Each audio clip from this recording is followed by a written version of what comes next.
What is going on, ladies and gentlemen? Welcome into the Buccateers this evening. I'm your host, Tampa Tones. Alongside the great Stunna and Huncho, we have these great guys in the building joining me on this fine, what is it even, Tuesday. On this fine Tuesday edition of the Buccateers. And we're here and we're in striking distance to capture the NFC South after a roller coaster of a year to this point. We put ourselves right there with all the losses, with all the heartbreaks and hardships and all that good stuff. We put ourselves within striking distance to clinch the division, right, wrong, or indifferent. We're going to roll the intro and then we'll be right back in a flash here on the Buccateers. Don't go anywhere. You're joining us on YouTube, Facebook, or Twitter right now on the Buccateers for the big game at Bucs Panthers preview. Let's go. Whoops. Sorry. Sometimes you got internet malfunction. Here we go.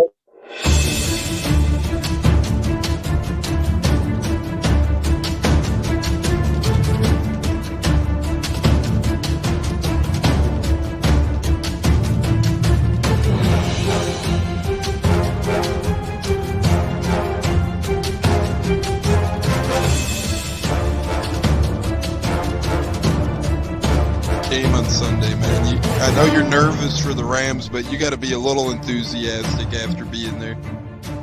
Bro, that game atmosphere was ridiculous. The energy, the electricity. That place was rocking. Anyone was there, and a lot of the Super Buck fans were there too. The Bucs. Tampa Tones. We are joined by lead goon tonight, host of the Pat and Aaron show of WDAE, Pat Donovan. And it sounds like Stunna is bumbling a little bit. Going to put him on mute for a second until that gets a little clear. But we're joined by Pat Donovan. It looks like Stunna's hanging out with Cheech and Chong in a car with the windows up or something over there. It does look like we got a little... No, my camera's broke. What is up, ladies and gentlemen? As Mike D mentions, Victory Tuesday, as the days keep flying by. Merry Christmas. Hope everyone had a great Christmas. Hope everyone's holidays have been great so far. We're here live on the Buccateers on a Tuesday. We had a great comeback win. It was ugly, but we pulled it off on Christmas night against Arizona. Now we're off to Sunday for the battle of the NFC South between Carolina and Tampa. If Tampa wins, they clinch and we're in the playoffs. If Carolina wins, well, then they're one away from clinching and they control their own destiny. Without further ado, we're going to bring in Stunna, then we're going to bring in Huncho. Stunna, how the hell we doing? How we feeling? And how are you? How was your Christmas, man? Christmas is always awesome. Happy New Year to everybody. Can't wait to see what we look like this weekend, although I'm a little nervous. Yeah, I think we can all agree on that. Huncho, are you joining us, my friend? If so, how was your Christmas, brother, and how you feeling? Hey, what's going on, man? Yeah, I'm here. It's good. Christmas with the fam is always good, so I'm happy about that. But I definitely am nervous alongside of y'all with the game coming up because we never know what's gonna transpire with the Bucs. Now, if we go back to earlier this season, we all thought that we could never lose to the Panthers when we played them originally. That game being in Carolina at that time, the Bucs were hemming and hawing a little bit already. They were derailed by Pittsburgh the week before. Tom Brady attended a wedding on a Friday night, yada, yada, yada. Bucs ended up losing to Carolina 21-3 in their house. That is how they own the tiebreaker right now, and that is how they would control their own destiny if they were to beat the Bucs this Sunday.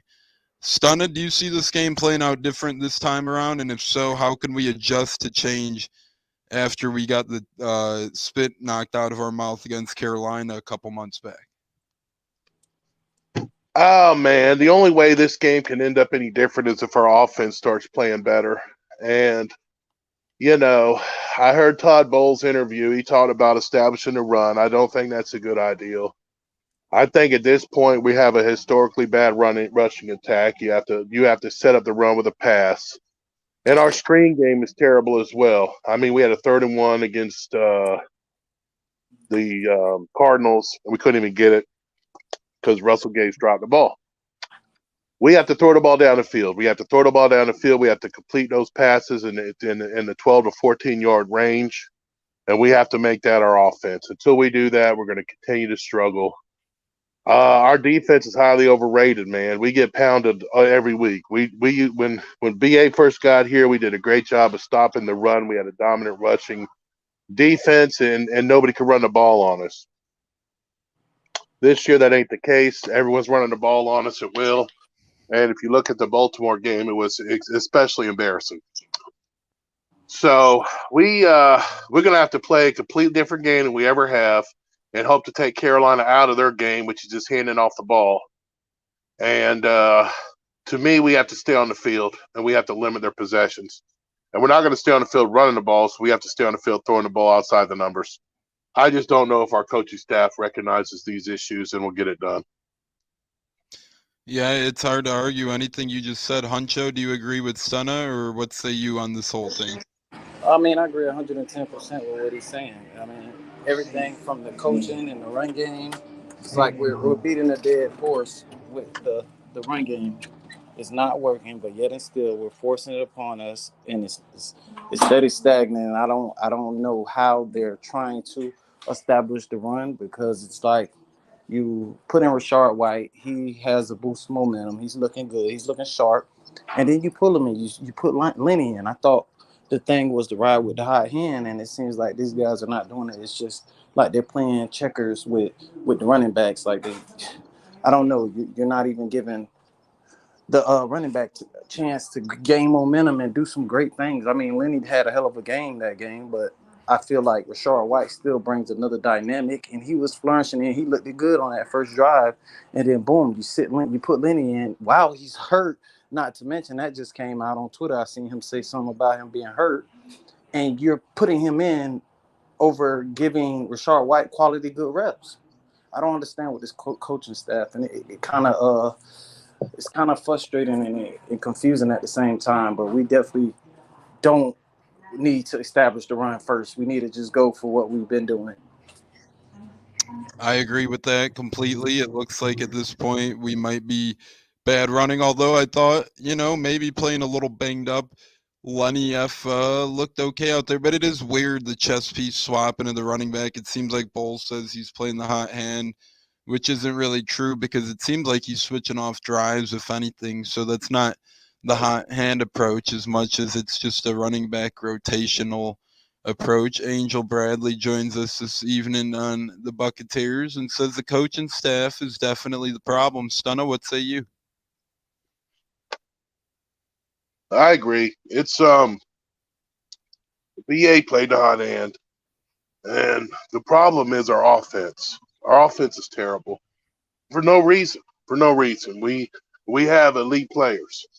Yes, our O-line is terrible, but we have elite receivers. You go max protect, and you throw the ball down the field. We can't run the ball. It's a waste of time. Our guys can't run block. It's maddening. It's maddening. But, you got to get it done. Our defense has got to cause turnovers and score points. We had that forced fumble that Devin White scooped up in the last game. He got put that in the end zone. I mean, that's what the 2002 Bucs did, okay? When the offense sucked, they just came out there and said, we're going to start scoring. And we don't have that kind of defense, unfortunately, because of the injuries and the mindset. I hate to say it. We haven't seen that killer mindset on defense since week 1. So it's going to be interesting. I'm going to root for my team, but I'm a little nervous that they're just going to grind us up by being 3 and out on offense and then handing the ball off and getting ticky-tack first downs on bootlegs and other garbage plays. Yeah, it's hard to argue with you there. Injuries on defense. Vita Vea, speaking of him quick, do you think we get him back this week? And if so, what do you think the impact is of him? I don't think we get him back. You And he think? gets back because he is well, I mean, Nacho does a good job. Nacho's serviceable. Vita Vea is a big impact against the run, but I actually think Akeem Hicks is a bigger impact. Okay, because you can double the nose. But those four techniques, those are important in stopping the run. So I think that it's a big impact, but it's not very big because Nacho is there and he's serviceable replacement. I think Shaq Barrett is the biggest impact because now Nelly had the strip sack, Anthony Nelson, but he's really the only edge we're getting anything out of right now, and we're very thin at edge. Nelson and Joe Sharenka last two games played every snap at edge. They had zero backups, zero substitutions. So that's going to be something to look at as well this week. Huncho, we'll go with you this one next on this comment. Hurry up offense seems to be a good game plan, possibly. We've talked about hurry up offense in the chat now and again. What say you on the Bucs offense and if it should be hurry up or not? I agree 100% with the hurry up offense. It's like when we run the hurry up offense, it's a different team in a different game. And I was watching earlier today. Gronkowski was on. I believe it was Get Up or Good Morning, one of those football shows in the morning, and he spoke and said about the run, the hurry up. He's like, if the Bucs just need to run hurry up offense, because Tom Brady, he has those signals that he practices a lot, and he gets in on the same page with the receivers, and they start, he picks the plays that he wants them to run while he's doing the signals, and that what works with them without the defense, switching up and actually having to huddle and getting regrouping and stuff like that. And that's where it's so successful at in that part of our game is because Brady is so smooth and crisp when he's doing those signals and directing the players to do these routes. Granted, I heard one of the reporters tell Todd Bowles, what about more play action? More hurry up offense, and he alluded to the fact that the guys are going to be tired and you can't run it all game. Versus like Aaron Rodgers, he mixes it in there, throughout the game, and he gets certain times in the game. You'll just see him going to up tempo, and I feel like we got to change something if you want the way of the team to change how they're playing. And I don't see Todd making that adjustment for weeks now. Now, granted, it could be a thing that they use this game. It could be holding off for the playoffs, to catch everybody by surprise. But other than that, I just don't get the incompetency, because there's no way you just sit there and just continue to do things that that's not going to work, expecting to get a different result. That's a definition of insanity, right? Doing something over and over again and expecting a different outcome. Hey, let me jump in there, Tone, real quick. Feel free, Stunner. You can definitely run the no huddle for a whole game. That's the K-gun offense that the Bills ran in the early 90s. The problem is you can't do it if you're not successful. If you go out and go 3 and out and punt the ball and take no time off the clock, that's why you can't run it the whole game. So basically, Bowles has no confidence in the offense is what he's basically telling you. Go ahead, my friend. Yeah, you're not wrong on that about the Bowles aspect and the offense. We thought it was going to be a different offense to begin the year. A run first, yes, but a successful run first. Here it's been a total opposite disaster. Stunna, before you answer this next question, are you going to the game this Sunday? Yeah, man, I'm going to SmackDown Friday and the game this Sunday. I got a busy weekend. Wow, SmackDown Friday and the game Sunday. You looking forward to both of those, I'm sure. Oh, yeah, of course, man. Represent for the 813. That's what we do, Buccateers style, though. Buccateers, we already know that, brother. Us three are the realest in the biz, and this one is for you, brother. We do have some good people joining us live on Facebook right now. Good friend of the show, David Ferrara, a very good Bucs fan. He is there. We appreciate his viewership very much so, David. Thank you a lot for that. And then James Rubre, my godfather, couldn't thank him enough for all the support, and just gave him Buccateers mini helmet for Christmas, and he put it on his shelf, and he loves that thing. So we appreciate it, Godfather, as well. Stunna, hypothetically, if Bucs don't make playoffs, can the Glazers can Glazers tie the can to the head coach? Pretty much, if the Bucs miss out on the playoffs, could you imagine Todd Bowles getting fired? Yeah, I could. How about we talked about it, me and Haunch, and yeah, I mean, if we don't make the playoffs with this roster, he deserves to be fired. He didn't get enough out of his roster. And my approach would be Mike Tomlin 1, Lane Kiffin 2. All right, and that would be my approach in the offseason. Now, if he gets in the playoffs, he can maybe keep it, but he would have to fire his OC. And you might get in a situation with Tony Dungy where they made him fire Shula, and then he was stubborn about it. Not saying that Clyde Christian isn't a great coach, but obviously he could have got a bigger name. Okay. So the Glazers like Flash. I don't see the problem with him making a splash head coaching decision, especially if it's getting Mike Tomlin home, off the Dungy tree. That would definitely be, mending some fences there. But I don't know, man. I think if you make the playoffs, he's going to get kept, and then you're going to get rid of his OC, and then you're going to I'd like to hear what y'all think. Yeah, Huncho, what say you on all that about Bowles? Will he be the head coach if the Bucs make the playoffs, and will he not be the head coach in 2023 if the Bucs lose out on that opportunity to Carolina? I definitely believe, in my eyes, he should be out of here if we don't make the playoffs. But knowing the Glazers and the ties to Bruce Arians and everything that's been done in the past, also he's tied to this defense that's been playing stout.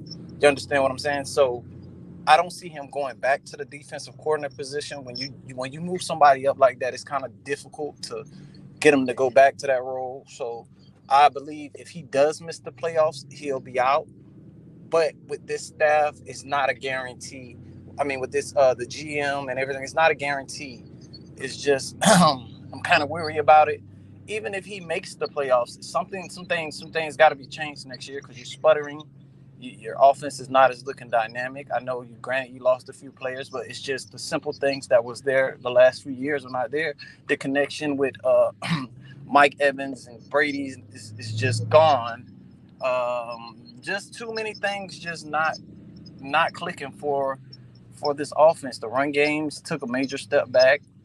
It's just looking stagnant in it. I know Brian Leftwich plays a major part in that, but you as a head coach, you are here to adjust and to make things right. And he hasn't done that yet. We're winning because we have outstanding players and we just have the GOAT at the quarterback position. But other than that, I feel like we would have lost many games if we didn't have Tom Brady back there at helm, Correct. I agree with you guys. We would have lost many of games without the GOAT back there, that's for sure. And that's why as much doubts as we all give the GOAT, and we want to give the GOAT for sure, sometimes deservedly so, sometimes not so much. Without him, you can't fathom this stuff. I mean, without Tom Brady, this team is worse than what we are now. I don't see Gabbert making more throws than Brady. I don't see a lot of QBs in the league make more throws than Brady still at this point in time. So Brady, as much gas as he had, and we'll get into those as we continue, he's saved us multiple times this year in miraculous fashion. Rams, Saints, and now Cardinals. So pretty crazy, although he did put us in that hole with those turnovers. And then, he's had some turnover problems lately. But we'll get Stunna's opinion here first, and then we'll bring Katz into the building as he enters. Cleveland Me says everyone says pressure is on Tampa. The Panthers have never shown anything in a big game yet. Stunna, what say you about that? Panthers already dominated us. Panthers are hot. Panthers just beat the shit out of Detroit. We went to overtime against a third-string quarterback. Okay, we made Arizona's defense look stout when everyone else been running, routing them. We got run all over by Arizona. Carolina likes to hand the ball off. Okay, this ain't a good matchup for us. Last time we played, Carolina's defense shut us down. Our offense looked like not stellar this year. That's not good. The Buccaneers are going to have to play inspired if they're going to get it done. And I really can't think of the last time I seen them play inspired until maybe against the Bengals until they got to take it from us. New Orleans and the Rams handed us those games. Let's be honest. I haven't seen them play a lot of inspired football, but it's all on the line. This is Brady's legacy on the line. People try to put it on Brady. It's not on Brady.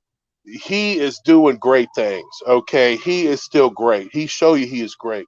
The problem we have is we have an offensive line that don't block worth of shit.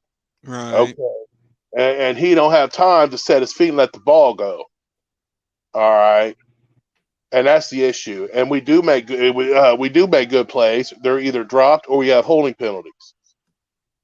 All right, when he does hit Evans.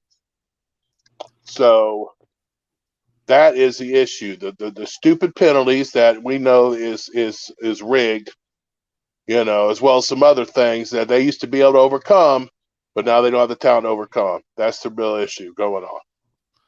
Katz, what's your answer to that? And how the hell are you? Hope you've had a good holiday season so far, brother. Thanks for cutting out some time until the top of the hour. Thank you. I appreciate you doing it. Lighting or not playing tonight, although it's been a while. Man, I haven't played in a week. But so let me touch on a few things. First of all, Cleve. No, you're good, Katz. I could hear Katz. No, I hear you. Okay. Holidays are going well. It's been a little cold for me, of course. 30s here, might as well minus 30, but it's gotten a little warmer today. Heat is still on. So Cleve and me, I disagree with you, respectfully. I mean, the pressure is on the Bucs. Nobody expected Carolina to be as good as they are. I'm not saying they're great, but they are playing inspired football. Carolina is. Killer, can you hear him? Hard. Yes, I can hear him. You're good, Katz. Yeah. Keep going. Stun, I think it's just you, brother. Yeah, they're playing inspired football, Carolina. At this point, to me, it's house money for them. Nobody expected them after firing a coach, trading McCaffrey to be here, but they played very well. Their offensive line is they've won up front on both sides of the line of scrimmage. It's going to be very difficult for the Bucs. Now, having said that, they've found ways to grind out some wins. Has it been inspiring? Not really. The first half of the Cincinnati game looked like the team we saw the last 2 years. That then disappeared for reasons. It doesn't matter why, it just stopped, disappeared. So it's there. But this is a very difficult matchup, especially if Tristan Wirfs and or Donovan Smith are not playing in this game, and if you throw in Vita Vea not playing, it'd be very difficult for them to generate offense, and what Stunner was alluding to, the last few years, it was easy. I mean, that wasn't always easy. They had their moments where they struggled. They had the games against New Orleans here and there, against the Rams. But even then, it was like if the Bucs scored 24 points, you'd say, what the heck's wrong with them? Now, 24 points. I mean, I'd give a left arm for that because the defense played very well. Better than last year. They've had very good. Pressure's here on the Bucs. Nobody expects Carolina to be here. And the Bucs are a heavy favorite, which I'm a little surprised about. I don't bet. So it's going to take a lot. They're going to have to, be very clean, not turning the ball over. They're going to have to create some turnovers, maybe create a big play in the return game, something like that. But again, we don't know the status of our tackles. That's going to. Yeah, Huncho, what's the I'd love to be more positive. I'm trying to be optimistic. You're good, Katz. I agree with you to a certain extent. I do think, when you got the GOAT, it's a lot easier to comb that pressure. We'll see. Huncho, what say you to that? Second. First off, I believe Carolina, they have a little pressure, but of course I believe we have more pressure simply for the fact that we are the Tampa Bay Buccaneers and we have Tom Brady, and it's expected for us to go to the playoffs and fight for a Super Bowl, So if we don't do that, then we really are below expectations. So I feel like the pressure's on us, the pressure's on our coaching staff. Carolina's already came in the season with nothing to, plan for them to win. Nobody thought Carolina would get this far and be fighting for the NFC South and to possibly go to the playoffs. So I believe we wear all the pressure at that point, and that's how I feel on that. Stunna, what say you? The pressure factor. Who do you think has more of it? Well, definitely the Bucs. I mean, Carolina already fired their coach. They have no pressure. They can come out there, play loose. I think our Super Bowl year, the Giants played us tight one time because they had nothing to play for, and they wanted to try to knock off Brady. And having Brady on your roster gives other teams motivation. Okay, so it's like we're definitely under a lot of pressure. But it's up to us to perform. I mean, we have the players. J.C. Horn is out.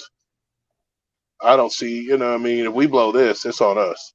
We should be able to run digs and hitches all the way down the field.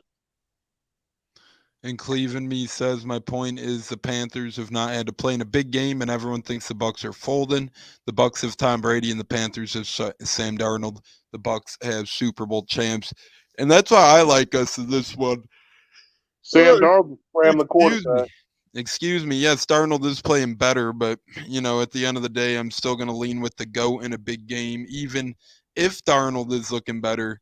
As of late, give me Tom Brady all day in that one. Chalk it up. He knows how to win these big type of games. He's had backs up against the wall before. He's been in New England before with a lot less talent around him. Yes, he's older now, and sure, things might change. But to me, I see what Cleveland me is trying to say here on the whole thing. Sam Darnold, is he going to be a big factor? Katz, what say you about Sam Darnold? Well, the Bucs have to make it to where he's a factor because Carolina, you might come out and see them try to loosen up the defense a bit, maybe mix in a play action pass. I don't want to give them good ideas here for their game plan, but they're going to lead on their running game, and the Bucs have to be able to take that away. And if the Bucs can do that, easier said than done. But with Vita Vea, if he's healthy, I think they have a decent chance of doing that. And you force Sam Darnold into a straight drop back passing game. I think the Bucs can handle him. I think they can get some pressure. But if they can't do the first part of that, then I think Darnold's going to have they're not going to put a lot on his plate. They'll try to not bring the ball up fast when they do, and they're not asking him to light it up. They're just asking him not to turn the ball over. To manage the game, run the ball effectively, not give us any short fields. And, if they do what they did in the previous meeting against us, if they do what they did against the Lions, I don't know if they can top their outing against the Lions, although they were outstanding in that game. Then I don't think, having Sam Darnold will hurt them. I think he'll be able to manage the game for them. Yeah, Stunna, this next one's for you. I guess I'm just confident with better talent on their own home field, and Brady doesn't feel pressure. What say you to that, Stunna? He's confident because it's a home game? Home game and having Tom Brady. Well, I'd say the home game is a bigger factor. We played like garbage on the road all year. So we definitely play better at home. I mean, we should have beat Cincinnati. Although Kansas City blew us out, but that was coming off the hurricane. And, we lost to Green Bay, a team we should have walloped. So it depends on what Bucs team shows up, but I definitely feel better that, you could talk about our roster, but our roster is not produced. And, having Tom Brady be hitting him right in the hands, they drop that shit, okay? These guys aren't playing hard, like a Tom Brady team, like a New England coach team would. Okay, you understand? They're winning. New England's winning games they have no business winning. We're losing games we have no business losing. So we're on opposite ends of the spectrum. But, the home crowd could be a factor. It all depends on our rush defense and our ability to stay on the field. That's time of possession. Those are the two biggest factors. And no turnovers. Yeah. Tom Brady been turning the ball over. So it ain't on Tom. It's a team effort. That it is definitely a team effort. Whether people are talking about the team or Tom, I hate when they just lope it and single it out to Brady, whether they're talking about his successes or failures, because it's all a team effort, for better or for worse. Some of the passes he throws that are bad are on him. Some of the great dimes he throws are because of the receivers. So, yes, I appreciate people referring to him as the Buccaneers and not just Brady's boys. Cats, this one's over to you. Mr. Stoney Loney says Panthers are going to win. If they played like they did with Detroit, they are the underdogs in this one. Well, yeah, we talked about that. I would agree with him. I mean, the Lions came in playing at a very high level, offensively especially, but the Lions defense had been playing a lot better. They do play very hard for Dan Campbell. And the Panthers came out and smacked them in the mouth right away, set the tone immediately in that game, and never looked back. I mean, Detroit, might have made it interesting for a little bit, but that game was never really in doubt. And that was coming off of a game in which Carolina felt embarrassed and losing at home to Pittsburgh, where the Steelers were able to run the ball on them and control that game. So you saw Carolina with the chip on their shoulders, and I would agree with him. If they play that well, and that's a big if, because that's hard to replicate. I mean, again, they did it. They played a very good game, great game against a good Detroit team, an up-and-coming Detroit team with a very good offense. They were at home for that game. No guarantee that they're able to execute that game again. But if they do, I don't see the Bucs being able to pull this one out. I got a question. Last time we played the Panthers, did we have Godwin and Julio? Believe we had Godwin, not Julio. That was the game where Mike dropped the touchdown on the first series, which may or may not have altered the rest of the game. It shouldn't have. Let me just say, I gotta say this. The fact that, I mean, hey, everybody makes mistakes. Mike dropped the pass, whatever, no big deal. It shouldn't have been a big deal. But I got the feeling that this particular Buccaneer team, this 2022 team, as different from the last 2 years, doesn't have the resiliency of previous Buccaneer teams. Because things happen the last 2 years. They kind of get wiped under the rug. But these teams, we had two Bucs teams that averaged over 30 points a game. They were hanging 40s up on people. There were plays that got missed. There were throws that got missed here and there. There were passes that got dropped. Whoa. They would just come out, crank up another explosive play. They could run the ball. This year, when they miss on a play like that, like it missed on the play early in the game last week where it looked like Brady had Julio open and missed him in the end zone. Right. They haven't shown the ability to just say, all right, you know what, bad play, it happened, let's just move on. We know we can execute. It's like the opportunities seem so limited this season. And when they don't hit them, it seems like they just completely not fall apart, but it doesn't happen again. The opportunities have been the last 2 years for many reasons. Like so many offensive men are no longer here. Marpet is not here. Jensen is out. Wirfs has been in and out. Donovan Smith has not had a good year. Gronk is not here anymore. And you start to pile these things up. One, you could say, are these excuses? Sort of, but they're also true. I mean, they're facts. This was a dominant offensive line the last 2 years in terms of run blocking and pass blocking, and now it's below average in run blocking, and it's average in terms of pass blocking. It wasn't average as last week. The J.J. Watt was blowing everything up once Wells went out of the game, and you had Brandon Walton in there doing the best he can. I mean, what do you expect? It was not pretty, and they were reduced to getting the ball out very quickly because that's all they could do. They ran the ball okay, other than the 2nd and 1/3 and 1/4 one thing. That was really embarrassing. But they ran the ball somewhat well, but that's not something they've been able to do much at all this year. Sorry, folks, I just started rambling, but had to get that all off my chest there. You good? You catching up, Cat? The Panthers are the underdogs in this one. The Panthers are an underdog in this game, Mr. Stoney Loney, but they, based on how they've played versus how the Bucs have played, they're a bit of a heavy underdog in my opinion, more so than I would have put them at. I think it's 5.5. Is that right? Are they 5.5 point dogs? The Panthers. It opened at 6. It's down to 3. Which means I'm not surprised it's down to 3. Means money's coming in on Carolina. Yeah. Understandably, I mean, people don't think that the Bucs are going to blow anybody out. It's either going to be a tight game. I bet on Carolina. Carolina can cover that, or they're going to win outright. I mean, yeah, the Bucs have. It's. I said nothing has come easy. I mean, the last time the Bucs won a game this season going away, I think you got to go back. Unless I'm forgetting a game here, right? You got to go back to Week 1 in Dallas, which actually shouldn't have even been 19-3. It should have been. That was the best. I hate to say this, but that was a game where I thought the Bucs played a very good game. I haven't really seen that since that. We saw the Atlanta game in the first half was very good. We saw a good half against Cincinnati. We saw a spirited effort in New Orleans, even though the offense wasn't really there to come out and play complimentary and get a win.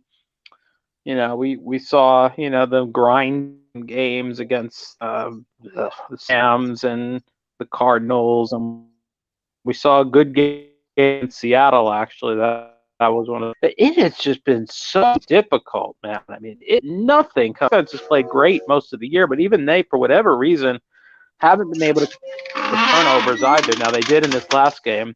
One was a Hail Mary, but they did get some turnovers.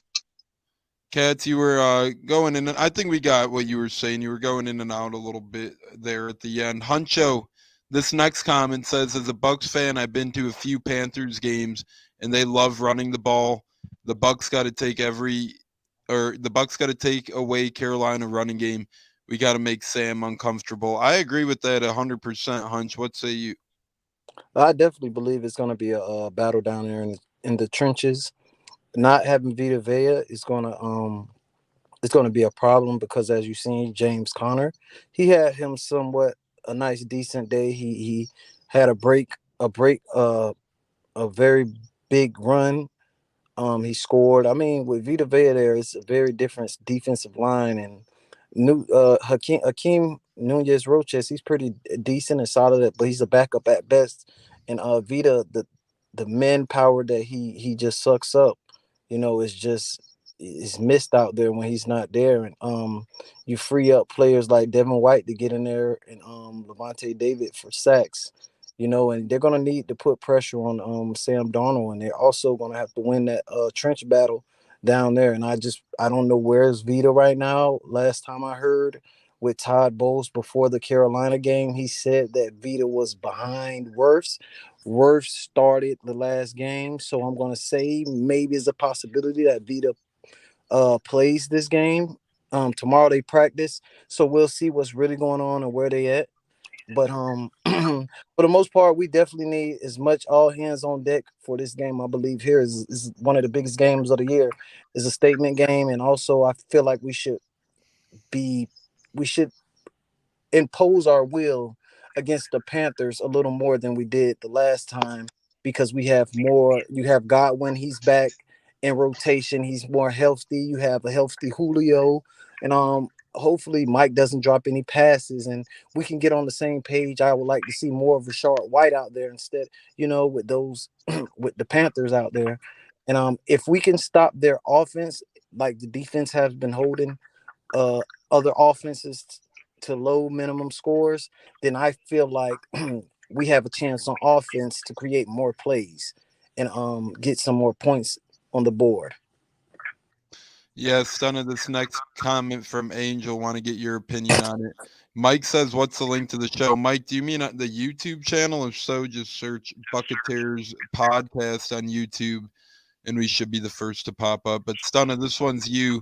We have about 13 minutes left here. We're taking you to the top of the hour, so we're going to close out with a couple of these comments that make we're not going to make score predictions in this episode, actually, but we are going to have keys to look out for in the game and stuff, because we do plan on going live Saturday morning, whoever could join us then, but we'll make our preview and score predictions Saturday.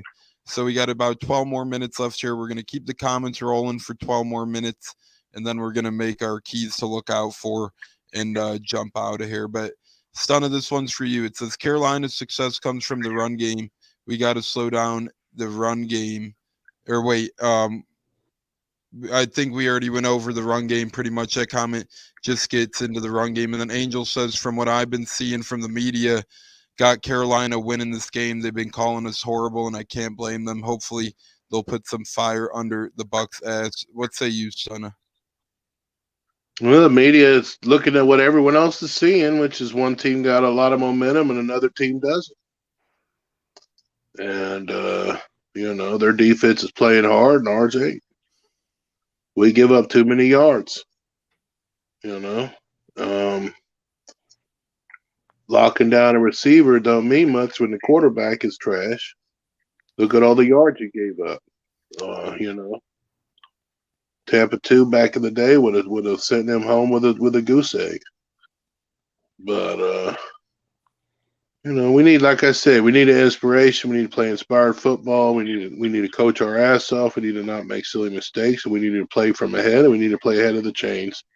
We can do that. I like our chances, but I just haven't seen us do that very often this year, and I don't blame the media or fans for being skeptic. But at the end of the day, it's our team, it's our city. Got to support them. Yeah, now as we kind of close out here, about 10 minutes left or so, I'm gonna talk about the Arizona game for a quick second, real briefly. Kat, there was a lot of bad football that game, but on the Bucs side of the ball, what made you most disgusted? Yes, we won, so always celebrate a victory, but it was a putrid victory performance nonetheless. What made you the most disgusted from that victory? Well, just about everything offensively from the first 3.5 quarters, really, everything. I thought, obviously the first possession, Brady did miss Julio there. I mean, he had him, but then also, after that possession where they moved the ball well down the field, they didn't really move it much. I thought the hardest thing for me to swallow in that game, if I'm thinking of one particular sequence, was after one of the more inspiring plays I've seen this year was Fournette's 14-yard run, where the whole team was dragging him, pushing him forward. And I was like, awesome. that's a great play. That's a play that reminded me of an all-star type of play. And usually, momentum is only as good as your next play's execution, or your next day's starting pitcher, as they say. No starting pitchers here, though. To have that play and then to run it 3 times and not get the other yard and turn it over on downs was one of the most ridiculous sequences I've seen, and just totally encapsulates what's been a problem this year. You can knock not only the execution, not being able to make a yard, knowing that really there was just one guy that they had to get, and that was J.J. Watt. They didn't block him. They let him blow up the next 3 plays. And run on 2nd 1, 3rd 1, 4th 1 is not good sequencing by an offensive coordinator. It's not. I mean, if there's ever a time for a play action pass, it's 2nd or 3rd 1, especially when you're going to go for it on 4th down. So it was a very disappointing way to come off of an inspiring play by following it up with 3 of the most uninspiring plays you could possibly put forth. And I'm only laughing because it's true. It's sad, but it's sad. true.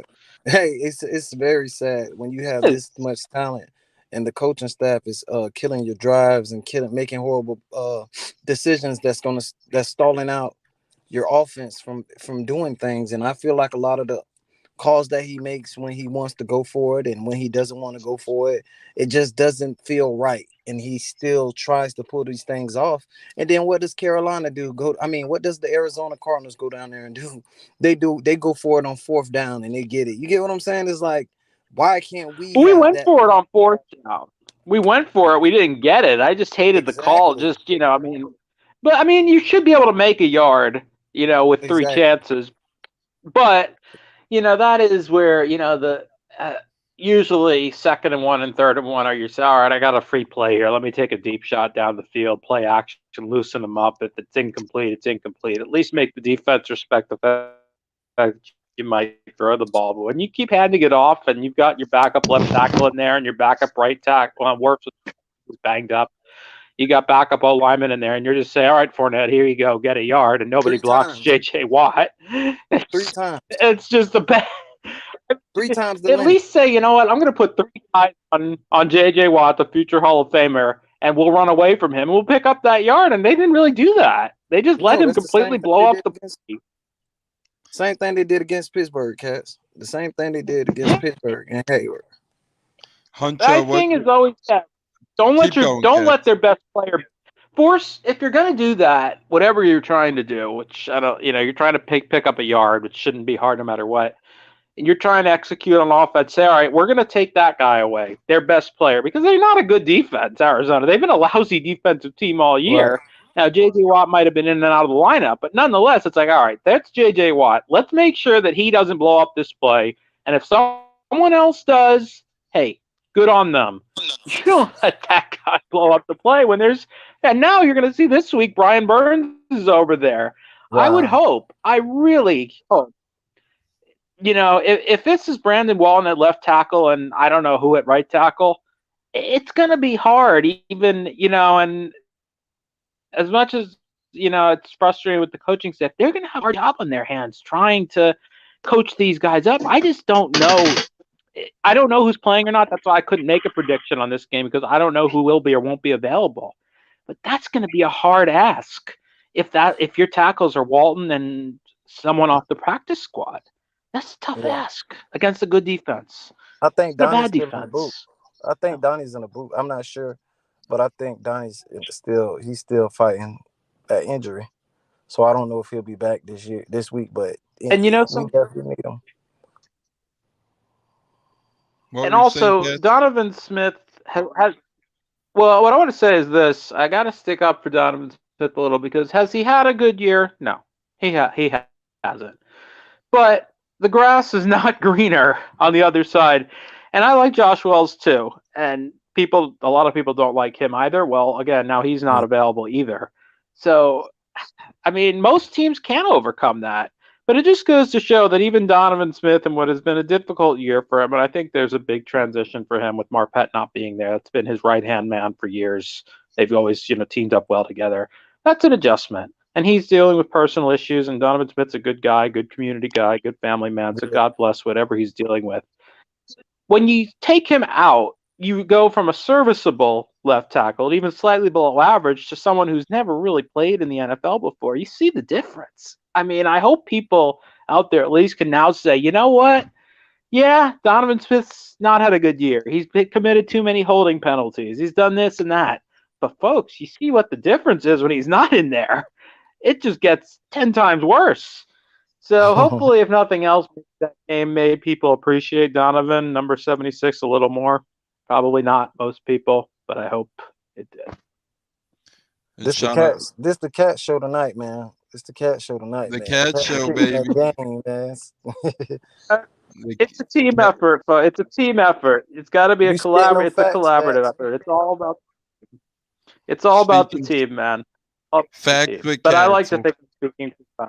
I try to keep it real and speak facts, and I think people in sports fandom in general tend to be prisoners of the moment and forget. It's like, well, I mean, Donovan Smith's not been the same player this year as he was the previous years. And it's like, let's start nitpicking the previous years and say, well, he was only good because of Marpet. And I said it helped him be, I like to clarify, I said that helped him. You have a blue chip guard there who's going to be potentially a Buccaneer Ring of Honor member when he in the future, if that, because I think he's deserving, whether he is or not is neither here nor there. So, yeah, you take it away. That's a tough adjustment. But Donovan Smith was a very, very good left tackle for several years. He's had a tough year this year. But, man, you see the drop-off again. It's like, ooh, gosh, maybe I should deal with whatever he's been going through and struggling with because it's a heck of a lot better than what they have to put out there when you pull guys off the practice squad. What's up, Tom? What up, Hunch? Oh, no, I was trying to see. I know you was trying to say something. I was trying to get what you were saying. I was just, honestly, Cats preach so many good things that I forgot, but I was going to ask you, Hunch, if you could fix one thing that you were disgusted about from that Cardinals game, what would you fix? The main thing, the running was okay. I would just, some of those calls with the screen calls, and I definitely just want to. I personally just want to see more hurry up offense. I feel like if we would have jumped right into the hurry up offense right away, as soon as we got on there and just kept switch it up, more hurry up offense. I know you don't have to run it all game, Todd. You say that, but it can be done more. And he doesn't do that until it's 2 minutes left into the game, and we have to go down there and score. Let's do this while the middle of the game, get some up tempo, get some guys hot. Let's get some guys with connections, get some catches, and Then you might just, when we get up, you just start running the ball. Then you never know, like switch it up or something, man. Because it's just pitiful to put out the performance like we do. We won, but the fashion that we win in is very, very much like saddening. Like it's like we won, but we barely won. Like against the Cardinals, we go overtime with like a bad team, third string quarterback. Like, granted, D Hop was shut down, which is good. I like that. Brown, he had one big catch, but for the most part, the defense played their ass off. You understand? It's just the offense needs to get more, they need to get points. It's every week is the same thing. You get down there and you stall out. You getting suck up. His leg is going to fall off with so many kicks that he's trying to go kick the field goals. I agree with you. I agree with everything you just said, brother. Very frustrating, and hopefully we can fix it heading into this weekend. Stunna, you're the last one up on the totem pole. Shout out to Laura Bettiga for joining us on Facebook. Stunna, I any got to get out thought? of here, guys. Y'all be Hunt, safe and stay blessed. Huncho, give us your walk-off quick, buddy, before you head out. Walk off. I want to see chemistry with these guys. Connection with Mike Evans got to be more. I want him to get his 1,000 yards regardless of what's going on with this team. He deserves his 1,000 yards regardless of his play this year. It's been off with him and Brady. He deserves his 1,000 yards this year. So I just hope he gets it this game. I love that, Hunch. We love you, buddy. You stay safe and stay blessed, and we'll maybe see you Saturday. If not, we'll see you in the next one. All right, love you guys. See you guys later. See you, Hunch. That Later, was a buddy. great co-host, Hunch. Mr. Huncho is out of the building for now. Good stuff from him. Stun, I want to get your one thing you can fix. Actually, we're going to get your thoughts on Angels thing. Then me, you, and Cats are going to give our walk-off. I do appreciate you gentlemen joining this impromptu pod today. You know, when you got bull crap going on in life, the boys make you feel better sometimes. So I appreciate the good football talk going on. Stunna, Angels comment, they can mix up the hurry up offense. Kind of like Green Bay. It's all about balance. We can start slow in this game. What say you, Stunna? They could definitely, mix in the hurry up offense, and then you get your running game out of draws and stuff, and we will be better off with draws or that kind of thing anyway. But, we just got to play to our strengths, which is our receiver talent, and we have a strong arm quarterback. So that's what our focus should be. And, man, just want to see them do well. That's it. Just go out there and win the game, and they could be ugly. Cats, any rebuttal to that before we go around and do our walk-offs and one big things for the week and head on out of here? No, I agree with that. I think, in the hurry up, what it can do, and you saw it work at times, is when you have pass rushers, elite pass rushers out there on the other side or whatever, whoever the pass rushers are, it can start to slow down a pass rush. That's the way you can do it. I mean, if you're going to do it, because especially who knows who our tackles are going to be, but, that's how you do it. Because, we're not really able to do what we've done the last few years with, that drop back game. Let the deep roots develop. It just hasn't happened for us. But hurry up offense has worked for us. I think it slows down a pass rush for an offensive line that's been, at times fine, other times really struggled. This last week was a real struggle. So I hope they do that. We've seen it in previous years where they've come out with that, at least early in games. It really hasn't happened this year. Maybe, even Gronk, I think, was talking about it after the game. Dave Moore said it on the close of the broadcast, in fact, on radio. Well, if they got into that hurry up either. So people are saying it, people are seeing it, they're not doing it. Hope they do. Totally agree with that. Stunna, any words on that before we do our walk-offs? No, man, we got to do it. That's it. We just got to do it. And you slow down the pass rush and you tire out the pass rush. Okay, it's a way to get the defense tired, and a way the defense cannot make substitutions. So now you're running the ball in a nickel defense. So yes, there are a lot of advantages to doing this. Mm-hmm. I agree with that for sure. Cats, I'll say my walk off to start, then we'll go around you two. And then, like I said, we'll be back sometime Saturday. whoever could join us. If not, that's okay. We'll see you in the next one, but Saturday for sure. My walk off for this show in particular is this: don't get too excited just yet. A lot of people hear the word winning, and I do think we're gonna win. I do think we get in, but we got to show up. We can't be playing this brand of football we've been usually been playing week in and week out lately. If we play like we did this past week, like we do this next week, we're going to lose that game. Carolina's a better team than Arizona, and they have more to fight for than Arizona. They already lost their head coach. This is a coach vying for a job, a quarterback vying for a job, running backs vying for jobs. These are a lot of guys in competition right now. They're playing really tough. Their defense is full of young pups, full of adrenaline, ready to go. And they're making moves to try and win now as well. They signing Josh Norman. His horn is hurt. So Panthers are trying to win. They're trying to contend. They're trying to hang in this thing. And don't take him for granted like we did the first time around. Yes, I do think the Bucs will win. Don't get me wrong. But don't overlook him. Don't take him for granted. That's my one big thing to look out for this week. Stunner, we'll head with you next, and then we'll close out with Cats. Well, so one big thing to look for this week is for us to play complementary football, the defense and offense and special teams. All three phases of the game, baby. Our special teams have been rough outside of suck up, and even suck up over 45, 50 yards has been very rough as well. And then I feel like our return game has been incompetent no matter if it was Darden or Tompkins back there. I know at times Tompkins has done a couple flashes of the pan here or there, but for the most part, I haven't been too impressed. So it would be nice if our offense and special teams came to play.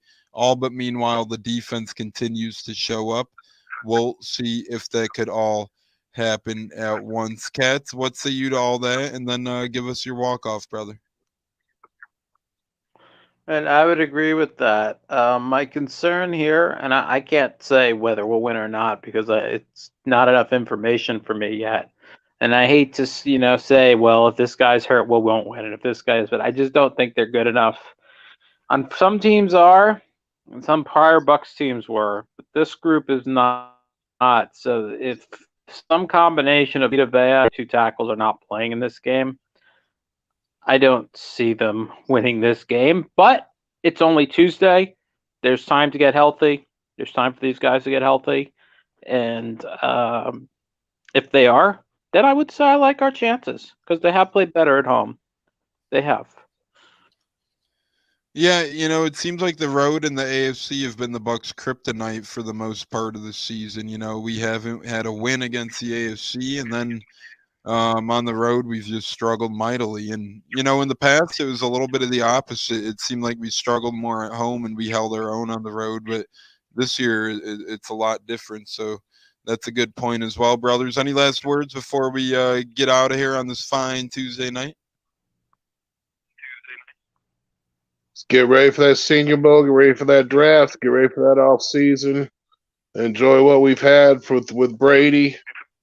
I mean, it's just who could have asked for anything better? I mean, you just got to really appreciate the fact that he came to Tampa, gave us a championship, possibly gave us 2 division championships. I mean, that's more than Rich McKay did. Rich McKay or John McKay, to be honest. So anyway, love your Bucs. Get on that Buccateer bandwagon. We're all in anyway, so let's just support our team and hopefully we get the dub. Cats, any last words before we bounce out of here, brother? No, I co-sign on everything Stunner just said, though. Hey, that's awesome. Again, you two make sure, Stunner, I gave his Cats. I got to get yours out. So make sure, again, hit me up for your addresses when you get a minute so I could get you those mini helmets out for peeps' sakes. I gave a ton out for the holidays. Man, I'm down to like 2 boxes of those. So I want to be sure to get them to all the co-hosts before those puppies do run out. So DM me after the show if you can, Cats. Thanks again to you two and Huncho. You gentlemen did a fantastic job tonight. I really appreciate it and love you guys. Like I said, some bull crap going on, but always better to talk Bucs football with the guys to lift your spirits, no matter how we're playing. So I do appreciate that from you gentlemen for being here on the impromptu basis and continuing to just be fun people and my friends in life. I call you guys friends and brothers. So I appreciate all you guys. Everyone listening as well. Thank you so much. We love you guys here on the Buccateers. Until next time, we'll be back Saturday morning, hopefully on YouTube, Facebook, Twitter, and more. And you can catch the replay on Google, Apple, Spotify, and anywhere you could find a podcast. On behalf of Kat, Stunna, and Huncho, it's Tampa Tones, and Bucko couldn't join us tonight, which is a shame because we love him as well. It's been a beautiful Tuesday night. I get confused with the holidays. Yes, it is Tuesday night. It's been a beautiful one on the Buccateers. We hope each and every one of you had a Merry Christmas or a Happy Hanukkah, Happy Kwanzaa, whatever you might be celebrating, and Happy New Year when you get to that point in time as well. We'll be with you once before the New Year's on New Year's Eve at Santa Claus alongside Cats, Huncho, Stunna, Bucko out of the building. It's been the Buccateers tonight. Be blessed. Enjoy your Tuesday. Fire the damn cannons. Get out of here, everyone. Stay healthy. Stay safe. We love you guys. Thanks again so much for being part of this special edition of the Buccateers on a Tuesday night. Stay warm.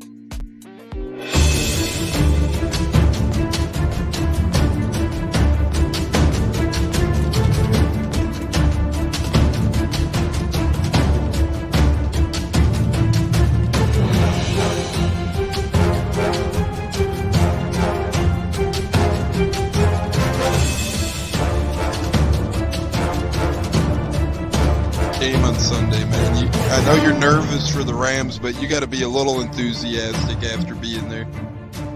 Bro, that game atmosphere was ridiculous. The energy, the electricity.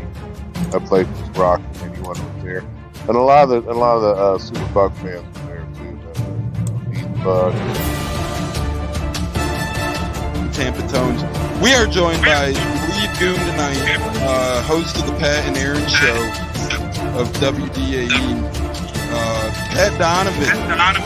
And it sounds like Stunna is bumbling a little bit. Going to put him on mute for a second until that gets a little cleared. But we're joined by Pat It looks like Donovan. Stunna's hanging out with Cheech and Chong in a car with the windows up or something over there.